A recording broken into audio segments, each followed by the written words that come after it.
बिस्मिल्लाहिर्रहमानिर्रहीम। ये कि मुल्क के पहले मुंतखब वज़ीर आज़म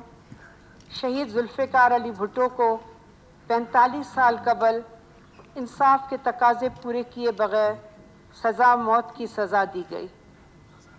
जिसको सुप्रीम कोर्ट ऑफ पाकिस्तान ने भी अपनी तारीख़ी राय में ये तस्लीम किया है कि शहीद जुल्फ़िकार अली भुट्टो की सज़ाए मौत अदालती कत्ल था। चूँकि शहीद जुल्फ़िकार अली भुट्टो पाकिस्तान के मकबूल तरीन वज़ीर आज़म थे और वो इस्लामी जमहूरिया पाकिस्तान के आइन 1973 के खालिक भी थे,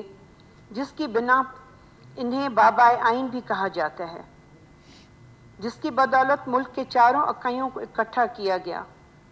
और इसकी बदौलत पाकिस्तान में पायदार पार्लिमानी जमहूरियत कायम हुई। लिहाजा शहीद जुल्फ़िकार अली भुट्टो की मुल्क के लिए गिरां कदर और अजीम खिदमात और सुप्रीम कोर्ट ऑफ पाकिस्तान की हालिया राय की रोशनी में ये ऐवान सूबाई हुकूमत से सिफारिश करता है कि वो फौरी तौर पर वफाकी हुकूमत से रुजू करे कि चूँकि 4 अप्रैल जुल्फ़िकार अली भुट्टो की शहादत का दिन है, लिहाजा मुल्क भर में इनकी शहादत पर 4 अप्रैल को गज़ेटेड हॉलीडे डिक्लेयर करने का ऐलान करें। Thank you.